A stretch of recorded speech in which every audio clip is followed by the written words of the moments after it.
Okay जी girls, हमारा जो next topic है वो है रिगार्डिंग रिटर्न एंड रिस्क से रिलेवेंट है। Return and risk of individual and portfolio securities. ठीक, इंडिविजुअल सिक्योरिटी वर्सेस पोर्टफोलियो का जो रिटर्न है वो कैसे निकलता है, क्या होता है, हमने इस बारे में बात करनी है। तो चूँकि हम रिटर्न और रिस्क को पढ़ चुके हुए हैं तो I am simply going towards the return and risk calculation of an individual security के, यानी कि if you buy a single security तो how will you calculate its return। अच्छा, हमें पता है, हम जानते हैं कि जो रिटर्न है that is not guaranteed। जब आप किसी सिक्योरिटी को बाय करते हो तो हो सकता है कि जी जो आप सोच रहे हैं रिटर्न मिलेगा वो नहीं भी मिले, या जो आप किसी कि दूसरे इन्वेस्टर ने कहा था कि जी ये सिक्योरिटी ज़्यादा फ्रूटफुल रहेगी, ये इस पर ज़्यादा रिटर्न होगा, उतना नहीं मिले, हो सकता है ना। तो there are chances, there are probabilities of getting return. फसलन जैसे हम कहते हैं ना कि if you buy some securities तो 30% चांस है कि you will get 10% return, 25% chance है कि you will get 15% return, something like that. तो जो प्रोबेबिलिटी है that is of chance to get the return.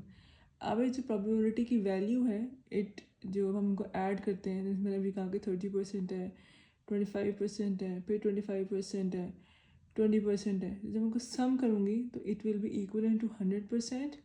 और अगर मैं इसको लेके आती हूँ इन डेसिमल, यानी कि 0.3%, 0.3 जो है, तो फिर क्या करूँगी मैं इसको इक्वल टू 1। यानी अगर डेसिमल पॉइंट्स में है तो the sum is equal to 1, और अगर ये परसेंटेज में है तो it will be equal to 100%। ये आपके सामने एक वो बना कर दिया हुआ है कि प्रोबेबिलिटीज़ हैं और अकॉर्डिंगली उनकी ये प्रोबेबिलिटीज़ हैं और ये आगे उनकी रिटर्न मौजूद है कि 0.1 या 10% चांस है यू विल गेट रिटर्न, फिर 20% चांस है कि यू विल गेट रिटर्न। ऊपर लिखी हुई डिस्क्रिप्शन सारी उसकी, तो वो रिटर्न्स और प्रोबेबिलिटीज़ मेंशन है यहाँ पे। ठीक, ओके। और ये आगे से जो है वो उनके रिटर्न्स की बताई हुई है एक डायग्रामेटिक वे में कि रिटर्न्स फ्लक्चुएट करते हैं according to the chances of their occurrence, you are not sure of getting return. तो अगर मुझे रिटर्न निकालना है किसी एक सिक्योरिटी का तो कैसे निकलेगा, with the help of this formula which is E expected return is equivalent to sum of R into PR। R जो भी रिटर्न है उसका, PR इसकी जो प्रोबेबिलिटी है, that's it. R into PR निकालें और सम कर लें तो that will be the expected return of one security. अच्छा, मैं इसकी फॉर्म बात कर रही हूँ towards the question number 1। Calculate the expected return and risk. Risk आगे लिख रहा है standard deviation for general foods for 2012। अब चूँकि ये एक कंपनी है यानी कि सिंगल सिक्योरिटी है, पोर्टफोलियो नहीं है। Portfolio means combination. Given the following information, information क्या दे रहा है, प्रोबेबिलिटीज़ दे रहा है और एक्सपेक्टेड रिटर्न्स भी दे रहा है। जो प्रोबेबिलिटीज़ दे रहा है ना, तो प्रोबेबिलिटी को अगर मैं इसको ऐड करूँ 0.1 प्लस 0.2 प्लस 0.4, देखो ना 3 4 7 7 और 3 1 हो गया। चूँकि ये डेसिमल में है तो इसका आंसर 1 होगा, परसेंटेज में होता तो आंसर 100 होता। ओके, प्रोबेबिलिटीज़ गिवन है और अकॉर्डिंगली उनके रिस्पेक्टिव रिटर्न्स गिवन है। तो निकालना क्या है मुझे, पहले मुझे निकालना है इंडिविजुअल सिक्योरिटी का रिटर्न। तो मैंने कैसे निकालना है, मैंने ये किया हुआ सॉल्व। मैंने प्रोबेबिलिटीज़ लिख ली हैं और आगे जो भी उस प्रोबेबिलिटी के अगेंस्ट उसका एक्सपेक्टेड रिटर्न था वो लिख लिया हुआ है। अब मुझे एक्सपेक्टेड रिटर्न निकालना है तो फॉर्मूला क्या था, sum of R into P R. R into P R, तो मैंने क्या किया हुआ है, मैंने रिटर्न निकालने के लिए R इंटू पी आर किया, हर एक को दूसरे से मल्टीप्लाई कर दिया। जब मल्टीप्लाई किया बाद में सम कर लिया, सम जो समेशन है दैट इज़ 0.1, तो ये है आपका एक्सपेक्टेड रिटर्न 0.1 और 10%। ठीक, एक्सपेक्टेड रिटर्न ये है सिंगल सिक्योरिटी का रिटर्न निकालने का तरीका। अब अगर मुझे निकालना हो रिस्क, तो रिस्क हम जानते हैं कि देयर आर टू वेरिएबल्स जिससे हम रिस्क को मेजर करते हैं। One is variance, other is standard deviation. अगर मुझे वेरिएंस निकालना है तो sigma square is equal to sum of R minus expected return का whole square into probability, R minus expected return whole square into its probability. और अगर मुझे इसका लेना है स्टैंडर्ड डेविएशन तो सिंपली मैं इसका स्क्वायर रूट ले लूँगी, तो I will get the standard deviation, right. अब क्वेश्चन की रिक्वायरमेंट थी कि जी कैलकुलेट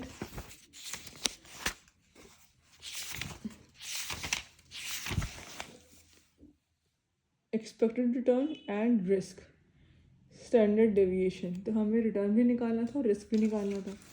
तो रिटर्न तो खैर हमने निकाल लिया यहाँ पर। अब अगर रिस्क वाला काम है समझा देती हूँ, तो जिसको आप खुद सॉल्व करेंगे। जब मुझे रिस्क निकालना है तो मैंने फॉर्मूला लिखा, फिलहाल लिखा है सिग्मा स्क्वायर का, क्योंकि आप इसका अंडर रूट ले लेंगे बाद में। Sum of R minus E R whole square into P R. R मेरे सामने मौजूद है, ये आर्स हैं। ई आर मैंने अभी निकाला है, दिस 1.1, ये एक वैल्यू होगी, मल्टीपल वैल्यूज़ नहीं हो सकती, ठीक।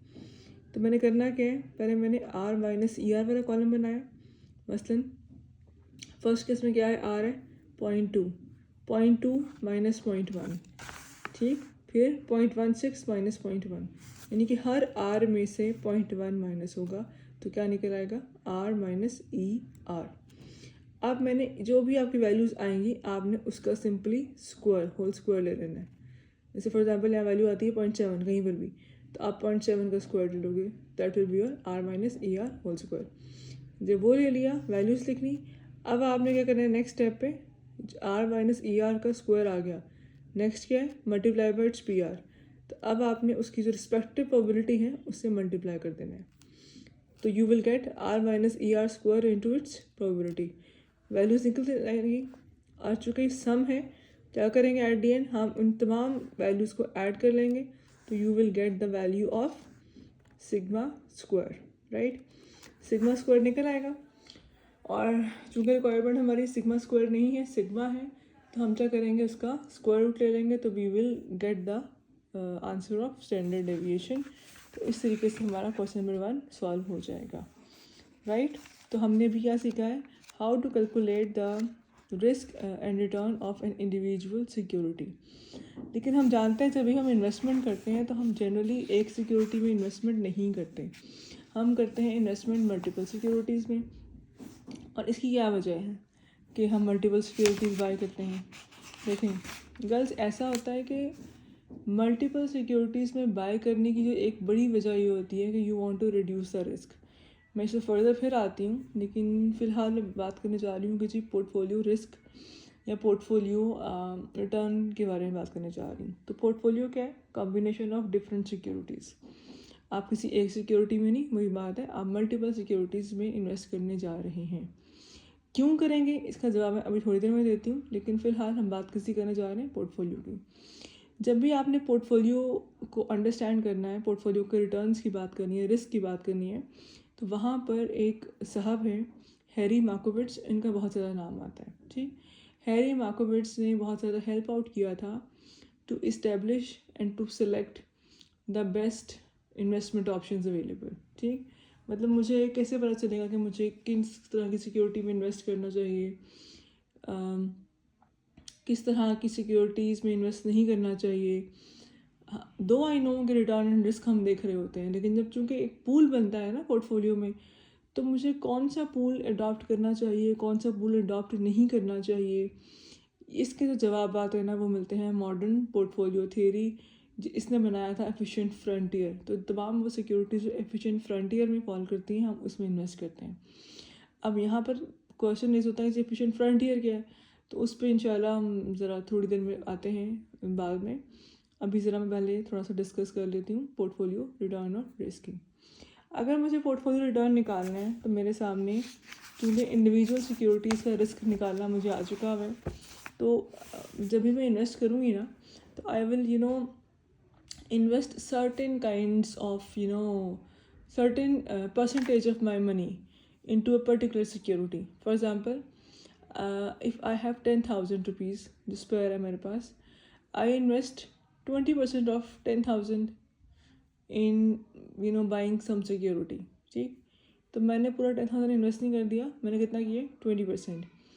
20% क्या है? इट्स वेट, मैं कितने परसेंट इन्वेस्ट करने जा रही हूँ। तो जब भी आप इन्वेस्टमेंट करते हैं इनटू मल्टीपल सिक्योरिटीज़, तो होता क्या है कि आपके पास एक पर्टिकुलर परसेंटेज होती है टू इन्वेस्ट, क्योंकि आप सारे पैसे को तो एक जगह पर इन्वेस्ट कर ही नहीं रहे ना।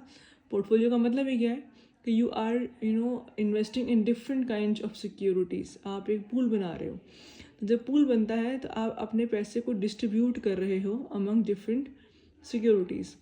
तो जिस परसेंटेज के हिसाब से आप इन्वेस्टमेंट करोगे वो है वेट्स। अगेन बिल्कुल प्रोबेबिलिटी की तरह जो सम ऑफ वेट्स हैं वो इक्वल टू 1 होगा, या अगर डेसिमल में है तो 1 है, अगर परसेंटेज में है तो इक्वल इंटू 100% होगा, राइट। तो अगर मुझे निकालना है एक्सपेक्टेड रिटर्न ऑफ पोर्टफोलियो, अब पी का वर्ड आ गया, P for portfolio, simply some of weight into expected return. ठीक, मैं समझा देती हूँ वैसे ही। मसलन जैसे आपके सामने एक्सपेक्टेड रिटर्न निकला हुआ था ना, आपने ऑब्वियसली लेट्स सपोज 5 सिक्योरिटीज़ में इन्वेस्ट किए, तो हर सिक्योरिटी का ER निकालेंगे, ठीक, जो आपको निकालना आ गया, multiply by its weight, sum of. मसलन मेरे पास 5 सिक्योरिटीज़ मैंने भी कहा, तो what I will do, W1 into ER1 plus W2 into ER2 plus W3 into ER3 till W5 into ER5। Got it? मतलब हर एक सिक्योरिटी के वेट को उसके एक्सपेक्टेड रिटर्न से मल्टीप्लाई करना, वापस सबको ऐड कर लेना, तो you will get your portfolio return. Simple is that, इसमें प्रॉब्लम नहीं है। प्रॉब्लम कहाँ स्टार्ट होती है? जब आपने निकालना होता है पोर्टफोलियो रिस्क। अगर मैं कहूँ कि जी पोर्टफोलियो रिटर्न का फार्मूला वही वाली बात पहले लिख दी है कि expected return of portfolio is equals to sum of weight into expected return, simple, अभी हमने डिस्कस किया। तो क्या रिस्क भी ऐसे ही है? Sigma square equal some of its weight into sigma square, यानी कि हर, जैसे मैंने यहाँ पर रिटर्न निकालना था तो मैंने हर सिक्योरिटी के रिटर्न को उसके वेट से मल्टीप्लाई किया। तो अगर मुझे रिस्क निकालना तो भी ऐसे ही होगा? नो, दिस इज़ रॉन्ग, ये नहीं हो सकता। अब यहाँ पे इसका जवाब क्यों है, ये गलत क्यों है? देखो, अगर आप इन्वेस्टमेंट करने जा रहे हो किसी भी एक डिफरेंट काइंड ऑफ सिक्योरिटीज़ के अंदर, तो इन्वेस्टमेंट में एक बहुत जेनेरिक सा असूल होता है, हम आम